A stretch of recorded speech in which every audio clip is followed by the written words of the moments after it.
하나님 아버지와 우리 주 예수 그리스도로부터 오는 은혜와 평강이 여러분과 함께 하시길 바랍니다. 9월의 마지막 날 여러분과 이렇게 주님의 말씀을 나눌 수 있게 돼서 얼마나 기쁜지 모르겠습니다. 오늘 복음서 말씀은 요한의 말로 시작을 합니다. 요한은 이렇게 말을 하죠. 선생님, 우리를 따르지 않는 어떤 자가 주님의 이름으로 귀신을 내쫓는 것을 우리가 보고 우리를 따르지 아니함으로 금하였나이다.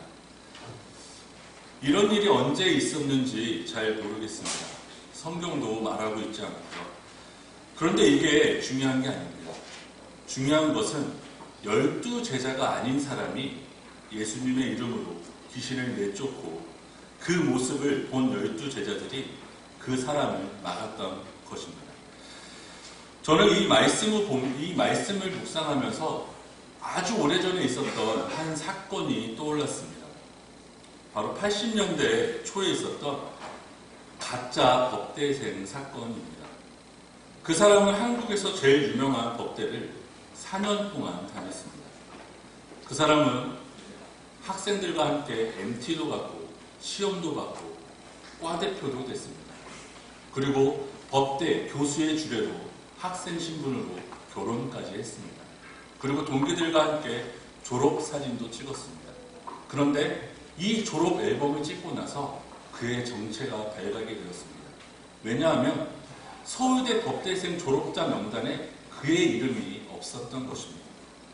그래서 진짜 법대생들은 그 사람을 체포하러 다녔고 그 사람을 잡으려고 했지만 그 사람은 이미 학교에서 사라진 지 아주 오래된 후였습니다. 아무나 법대생이 될 수 없습니다. 법대생이 되고자 하는 고등학생들은 엄청난 고생을 합니다. 정말 코피 터지게 공부를 하죠. 그렇게 공부를 해도 들어갈까 말까 합니다. 그런데 그 사람은 너무 쉽게 아무런 수고도 하지 않고 법대를 다녔습니다. 돈도 내지 않고요. 진짜 법대생들이 그의 정체를 알게 되었을 때 그 마음이 어땠을까요? 어쩌면 요한의 마음도 진짜 법대생들의 마음과 같지 않았을까요? 예수님의 이름으로 귀신 들린 사람을 고쳐주던 그 사람은 12 제자의 명단에 없는 사람입니다. 그는 예수님에게 배운 적도 없고 사람들에게 쫓겨난 적도 없으며 바다에 빠져 죽을 뻔한 적도 없습니다. 반면에 요한은 예수님의 공생의 시작부터 끝까지 함께 했었던 제자입니다. 요한은 앞서 말한 일들을 모두 겪었습니다. 또한 예수님이 십자가에 못 박힐 때 요한은 그 자리에 끝까지 남아서 예수님의 죽음을 목격했습니다. 그런 사람, 즉 예수님의 이름으로 귀신을 내쫓았지만 예수님의 제자의 명단에 없는 사람, 그 사람은 요한에게 그저 사기꾼일 뿐입니다. 예수님의 제자인 요한은 그런 사람을 가만히 지켜볼 수 없었습니다. 그래서 요한은 그 사람을 막았습니다. 그런데 여기서 한 가지 질문이 생깁니다. 귀신 들린 사람을 고쳐준 그 사람의 잘못은 정말 무엇일까요? 그는 자신이 예수님의 제자라고 사칭하지도 않았습니다. 그러면 예수님의 이름으로 귀신을 쫓아낸 게 그 사람의 잘못일까요? 요한은 그를 왜 막았었을까요? 요한을 왜 막아서 그 사람이 귀신 들린 사람을 고쳐주는 일을 못하게 만들었을까요? 사람은 누구나 무언가를 강조할 때 반복해서 말하는 경향이 있습니다. 요한도 여기서 같은 말을 2번 반복합니다. 우리를 따르지 않는 어떤 자가 우리를 따르지 아니함으로 금하였나이다. 여기서 우리는 바로 12 제자를 가리킵니다. 그 사람이 예수님의 이름을 사용한 건 잘못이 아닙니다. 귀신을 쫓아낸 게 잘못이 아닙니다. 요한이 지적한 그 사람의 잘못은 바로 12 제자를 따르지 않았다는 데에 있습니다. 요한은 예수님에게 그 일을 말합니다. 어쩌면 요한은 예수님에게 칭찬받길 바란 것 같습니다. 왜냐하면 제자들은 언젠가부터 계속 예수님에게 믿음이 부족하다고 꾸지람만 듣고 있었습니다. 또한 바로 앞서 기록된 마가복음 9장 18절의 말씀을 살펴보면 제자들은 더 이상 귀신을 내쫓는 그 권능을 갖지 못하고 있습니다. 그래서 제자들은 그 사람에게 열등감을 느끼고 어쩌면 패배의식을 느끼지 않았나 그런 생각을 해봅니다. 그런 요한의 말에 예수님은 이렇게 말씀합니다. 금하지 말라. 내 이름을 의탁하여 능한 일을 행하고 즉시로 나를 비방할 자가 없느니라. 우리를 반대하지 않는 자는 우리를 위하는 자니라. 누구든지 너희가 그리스도에게 속한 자라 하여 물 한 그릇이라도 주면 내가 진실로 너희에게 이르노니 그가 결코 상을 잃지 아니하리라. 예수님은 제자들에게 그 사람을 막지 말라고 말씀하셨습니다. 왜냐하면 그 사람은 예수님의 이름으로 아픈 사람을, 도움이 필요한 사람을 도와줬기 때문입니다. 예수님의 이름으로 일을 한다는 것은 무슨 뜻일까요? 그것은 나를 내세우지 않고 오직 예수님의 뜻으로 일한다는 것입니다. 예수님의 뜻은 아픈 사람을 도와주고 배고픈 사람에게 먹을 것을 나눠주며 목마른 사람에게 물 한 잔 건네주는 일, 바로 그 일입니다. 하지만 예수님의 뜻을 마음에 품고 사는 사람이라도 지칠 때가 있습니다. 그럼에도 불구하고 그 사람은 예수님을 탓하지 않습니다. 왜냐하면 예수님이 나를 위로해 주시고 항상 새 힘을 주실 것을 믿기 때문이죠. 그래서 예수님을 믿고 의지하는 사람은 고난이 다가와도, 고난 가운데 있어도 두려워하지 않습니다. 왜냐하면 예수님이 그 고난 가운데서 나와 함께 하시며 그 고난에서 나를 구원해 주실 것을 믿기 때문입니다. 그리고 예수님의 이름을 의지하는 사람들은 그 아픔을 알기 때문에 서로를 의지하며 도와주며 살아갑니다.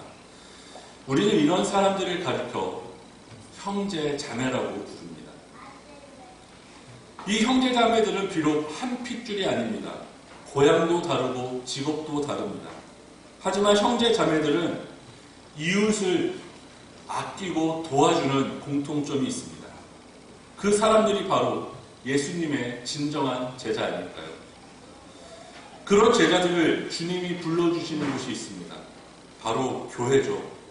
오늘도 우리는 예수님이 불러주셔서 이 자리에 모였습니다. 주님은 여기에 모인 우리를 위로해 주시고 다시 세상에서 살아갈 수 있는 새 힘을 주시고 세상으로 보내주십니다. 그런데 교회라고 다 같은 교회가 아닌 것 같습니다. 건물도 있고 십자가도 있고 사람들이 모여서 기도도 하고 찬송도 하지만 교회답지 않은 교회가 있습니다. 그런 교회가 우리 주변에 아주 많이 있습니다. 편의상 그들이라고 부르겠습니다. 그들은 지난주 세간을 아주 떠들썩하게 만들었습니다. 그들이 바로 우리를 혼란스럽게 만들고 있는 가짜 뉴스를 만들고 있는 사람들입니다. 그들은 가짜 뉴스를 통해서 우리가 당연히 도와줘야 할 사회적 약자에게 누명을 씌웠습니다. 여기서 사회적 약자는 배고프고 가난하고 아프고 우리의 도움이 필요한 사람들입니다. 그들 중엔 교회에서 상처받은 사람도 있고 사람에게 상처받은 사람도 있습니다. 또한 고향에서 일어난 전쟁 때문에 목숨을 걸고 한국을 찾아온 난민들도 있습니다. 그런데 가짜뉴스는 그 가엾은 사람들이 바로 우리의 가정을 파괴하고 교회를 무너뜨리는 주범이라고 헛소문을 퍼뜨렸습니다. 그리고 우리는 그 가짜뉴스에 속아서 그 사람들을 외면했습니다. 우리는 가시 울타리를 치고 그 사람이 우리 안에 들어오지 못하게 만들었습니다. 바로 요한이 그랬던 것처럼 우리는 그 작고 연약한 사람을 실족하게 만들었습니다. 아무데도 들어가지 못하게 만들었고 그 누구에게도 위로받지 못하게 만들었습니다. 예수님은 우리에게 이렇게 말씀하십니다. 누구든지 나를 믿는 자, 이 작은 자들 중 하나라도 실족하게 하면 차라리 연자 맷돌이 그 목에 매어 바다에 던져지는 것이 나으리라. 만일 내 손이 너를 범죄하게 하거든 찍어버리라. 장애인으로 영생에 들어가는 것이 두 손을 가지고 지옥 곧 꺼지지 않는 불에 들어가는 것보다 나으리라. 만일 내 발이 너를 범죄하게 하거든 찍어버리라. 다리 저는 자로 영생에 들어가는 것이 두 발을 가지고 지옥에 던져지는 것보다 나으리라. 만일 내 눈이 너를 범죄하게 하거든 떼버리라. 한 눈으로 하나님 나라에 들어가는 것이 두 눈을 가지고 지옥에 던져지는 것보다 나으리라. 거기에서는 구더기도 죽지 않고 불도 꺼지지 아니하니라.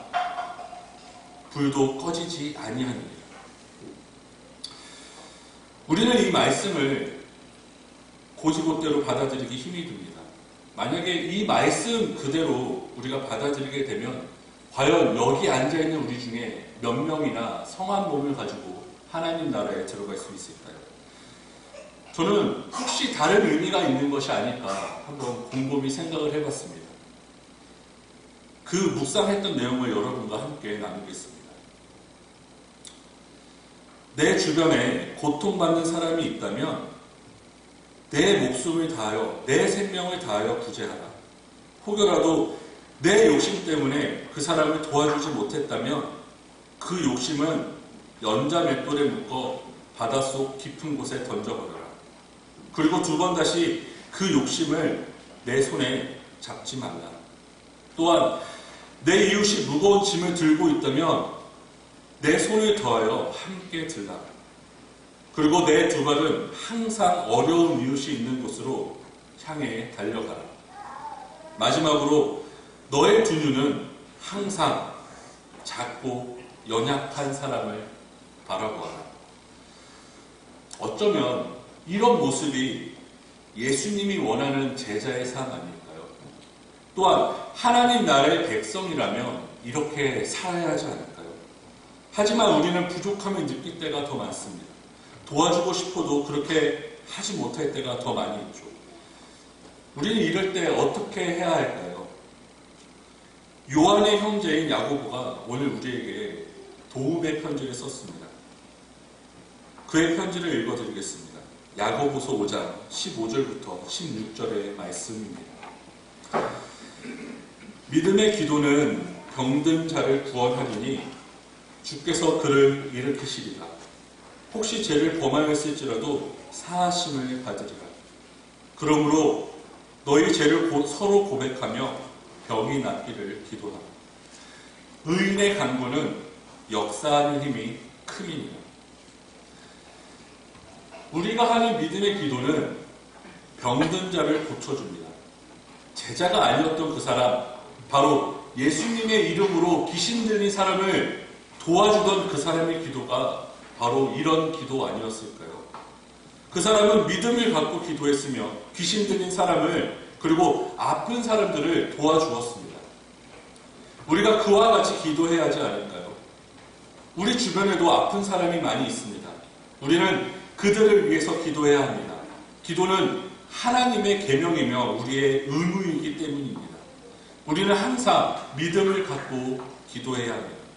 우리가 힘을 모아 기도하면 예수님은 그곳에 역사하십니다.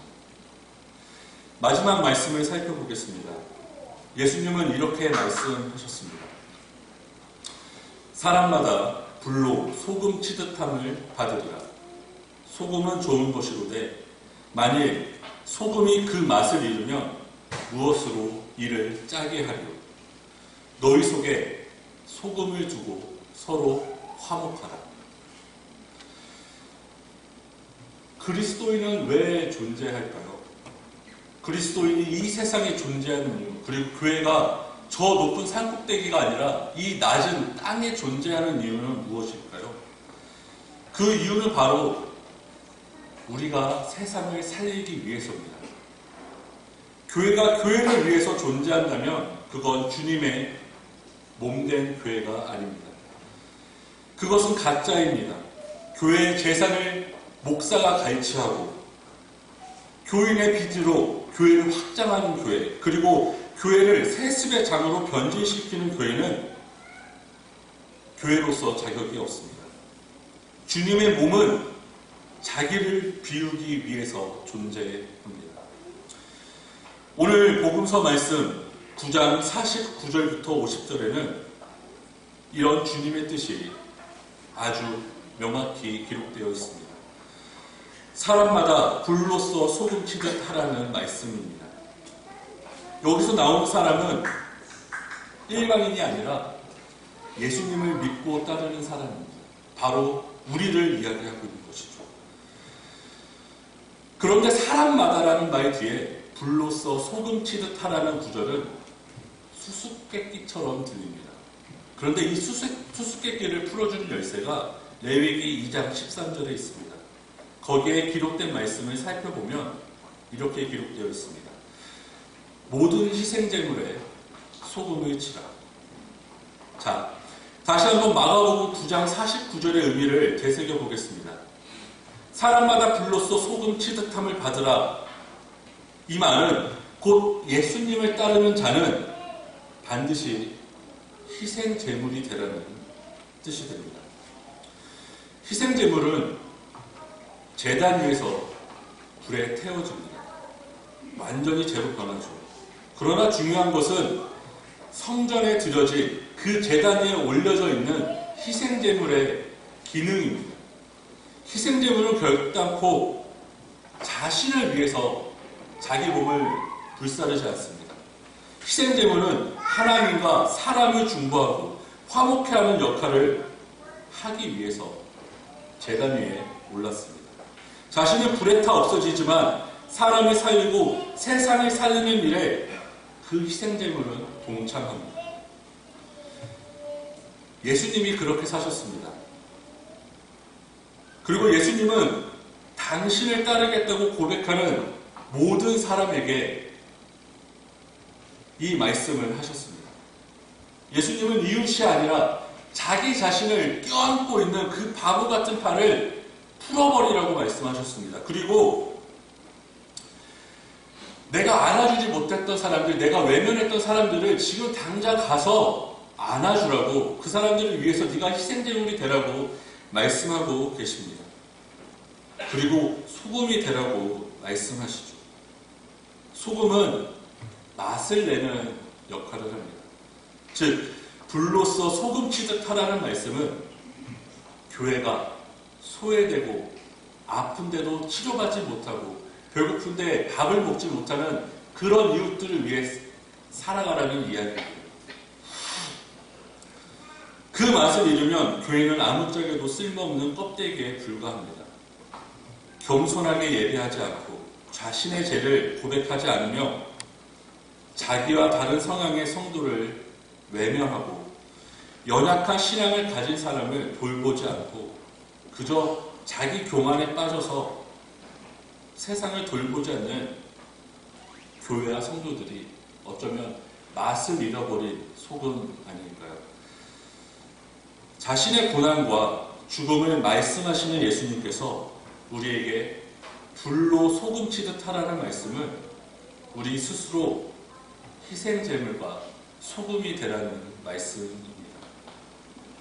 그리고 이웃들과 화목하게 지낼 것을 당부하시는 말씀이죠.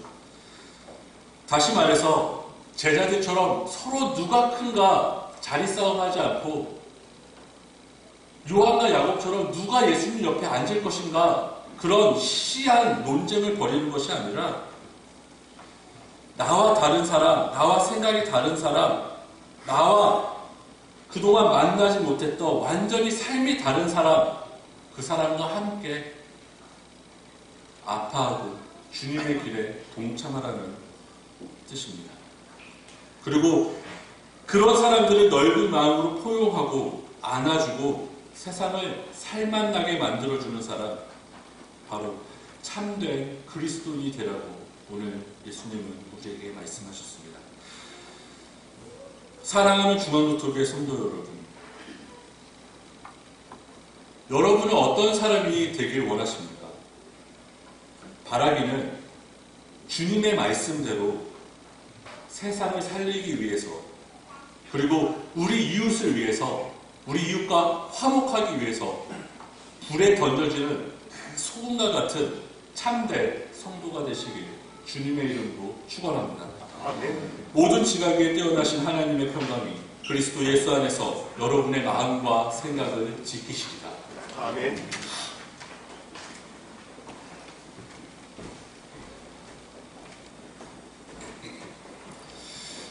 이제 공헌 연가를 부르며 우리의 헌금을